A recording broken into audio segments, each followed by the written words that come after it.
And now to two outstanding physicians, researchers who follow Uri's legacy spiritually and physically. Both are hematologists in Sheba Medical Center. Uri was a great teacher and mentor who strongly supported his students and was proud with their success. He was very proud with the success of women scientists, physicians, and we have two of them here. So I'm happy to introduce first Professor Ophira Salomon, who will talk about changing the way we perceive coagulation factor 11. Please. Dear Seligsohn family, Professor Barry Coller, Chairperson, Professor Nili Cohen, Organizer, Professor Gidi Rechavi, esteemed members of the Israeli Academy of Science and Humanities, and distinguished conference participants. It is a special moment for me to deliver a brief lecture in memory of the late Professor Uri Seligsohn. Over 2 decades ago, Uri Seligsohn approached me and asked if I would undertake a research project on factor 11 deficient patients in Israel. Little did I know that this endeavor would turn into a lengthy journey filled with remarkable discoveries. I'm convinced that our findings have paved the way for numerous pharmaceutical companies to develop target therapies for factor 11 using various approaches, some of which are already in phase 3 clinical trials and may be relevant for many of us as well. I would like, in this occasion, to express my gratitude to the researchers who have been part of this remarkable journey, as well as the factor 11 deficient patients whose support and participation have been instrumental in advancing our understanding of this condition. Everyone visiting the Amalia Biron Research Institute, established by Professor Seligsohn in 2004, is welcomed by the renowned late Dan Kedar's painting presented here. The Balance of Terror in Coagulation, which was created in honor of the Institute opening. This captivating artwork vividly portrays the delicate balance in coagulation, illustrating by the ongoing struggle of sharks between clotting and bleeding. It's possible that the artist chose the shark as a symbol based on the similarity in sound between the Hebrew word karish, shark, and karish, clot. However, it's written differently. However, nowadays, we don't call it a terror of coagulation, but we're talking about rebalancing the equilibrium of coagulation. And this is because we have facilitated by providing the missing coagulant factor or using gene therapy for correction of the missing factors, or rebalancing by tittling towards bleeding in case of thrombotic tendency or vice versa. So what is a coagulation factor 11? Factor 11 is a coagulant factor that is activated by factor 12A and thrombin. It's actually an enzyme from the serine protease family that participate in the coagulation process by cleavage coagulation, mainly factor 9 to active form of factor 9A in the waterfall cascade. However, in recent years, it has been discovered that factor 11 increased the activity of other coagulation factors, such as factor 5, factor 8, and factor 10, but only in traces amount.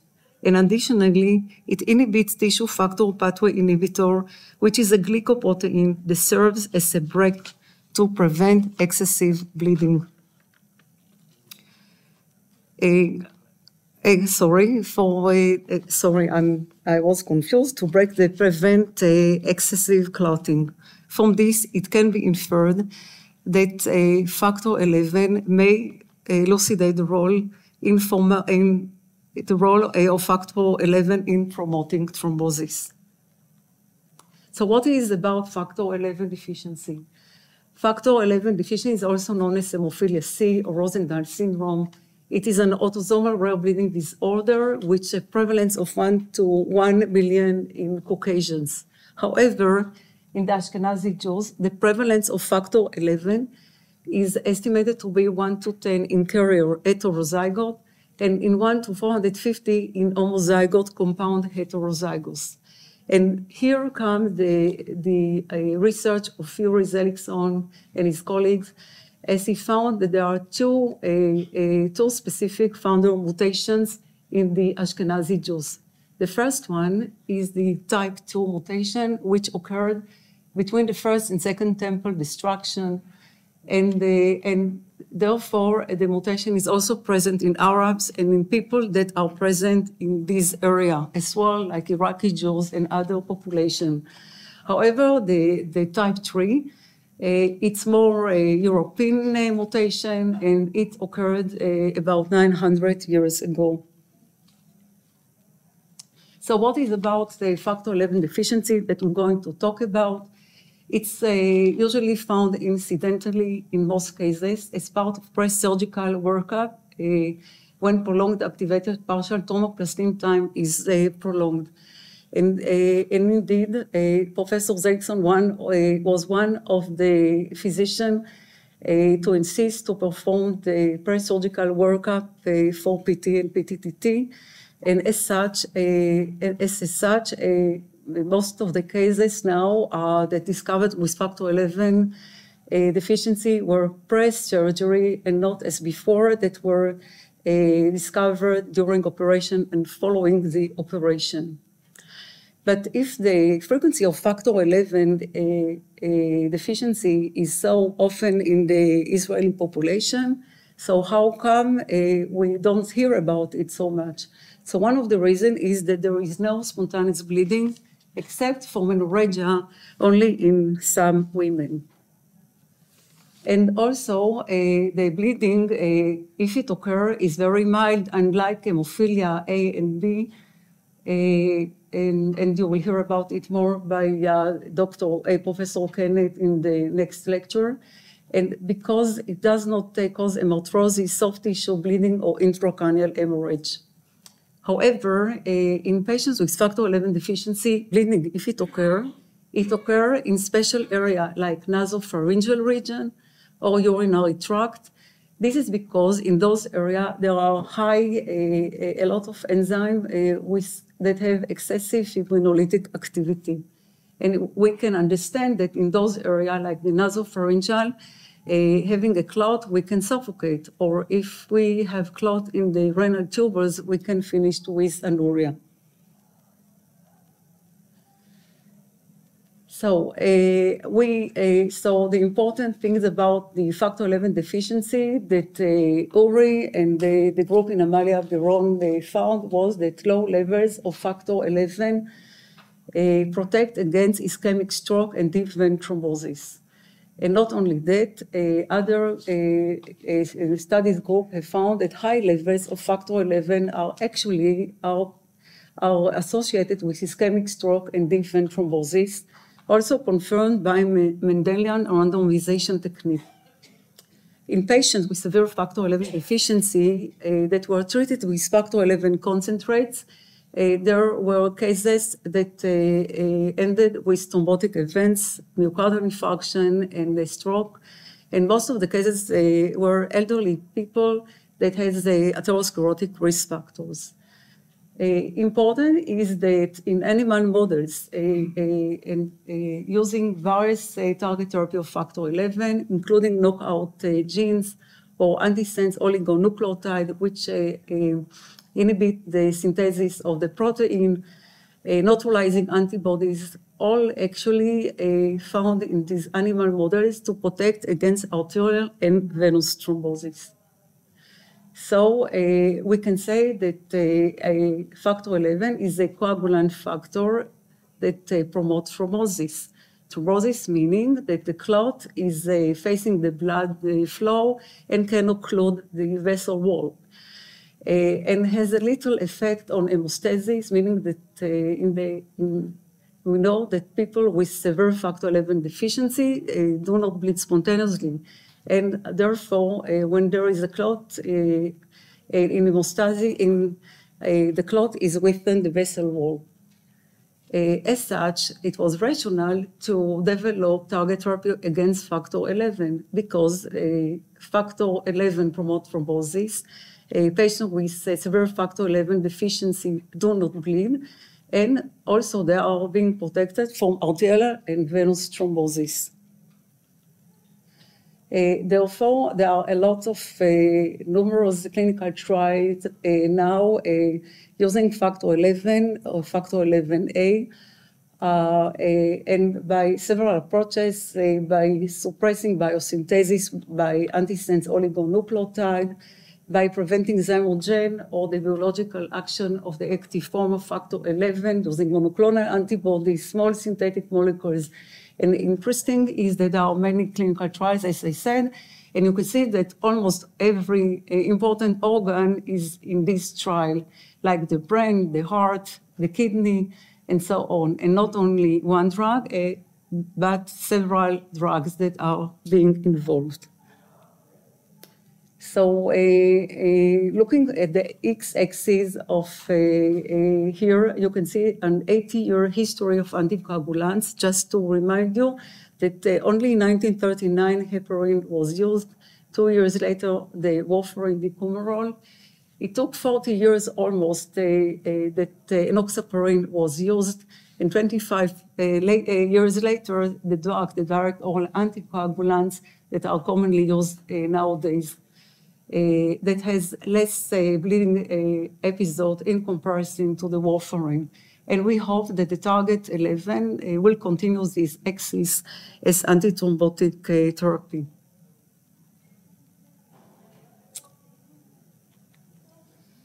I just want to mention a few important clinical trials. The first one is in 2015 by Buller et al. This is a paper in the New England Journal of Medicine.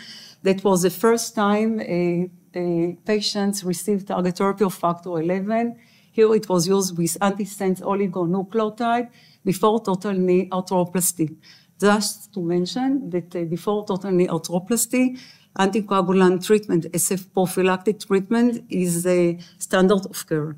Usually, we use the enoxaparin treatment, and in this work that was done, the antisense oligonucleotide was compared to the enoxaparin. The aim of the study was to find out that there are no thrombosis in the legs by performing venography.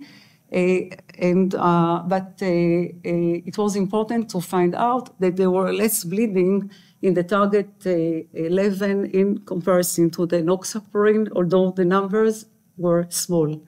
Then 6 years later came two others clinical trials.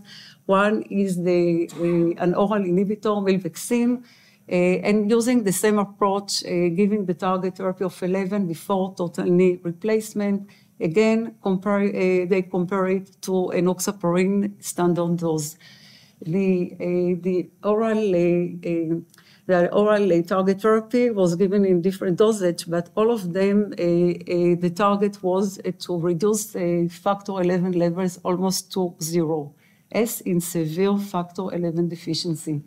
And another paper, the same using now monoclonal antibodies, also before total knee replacement. Again, comparing it to enoxaparin, and all those three clinical trials in orthopedic surgery gave the same result, that it was not inferior than enoxaparin. It seems that there was less bleeding in comparison to the fixed dose of the enoxaparin. Another rumors paper that might be related to all of us is the paper that came out, a multi-center study that came out last year. In this paper, the target therapy of factor 11 was compared to oral factor 11 inhibitor, one of the direct oral anticoagulants, Eliquis. And the aim of the study was by using it in atrial fibrillation. In atrial fibrillation, people that have Chad VASC, at least two, they need to get a full dose of anticoagulation. These days, they usually, in those patients, direct oral anticoagulants are being used. So the intention in this paper was to find out whether target factor 11 will be effective, but the main reason to perform the paper is to find out whether there will be less bleeding in comparison to the direct oral anticoagulants. Because so far, although the direct oral anticoagulants are better in related to bleeding in comparison to the Coumadin, but still we have intracranial average.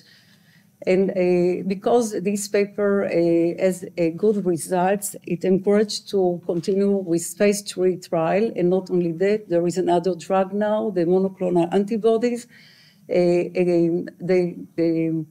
They also in phase 3 trial, when they use the monoclonal and compare it to another direct oral anticoagulant, the rivaroxaban.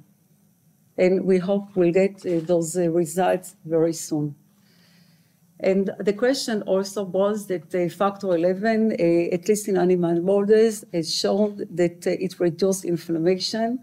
And one of the PhD in the factor 11 and thrombosis in the Lipid Institute at Sheba asked whether a target of factor 11 may result in some beneficial modulation of atherogenesis beyond atherothrombosis. And for that, what she used, she took what she did, she took a mouse ApoE, which is a prototype of atherosclerosis, and compared it to double knockout mice ApoE and the knockout of 11. Just to show you briefly that when she looked at the aortic sinus atherosclerotic lesions, she did see that in the ApoE in comparison to the double knockout, there was less atherosclerotic lesions. And here you can see also when she looked at the aortic arch for atherosclerotic lesions, you can see that in the ApoE there was more atherosclerotic lesions in comparison to the double knockout. One of the reasons was that there were less infiltration of macrophages in the double knockout in comparison to the ApoE. And with that, I would like to thank you and for your attention.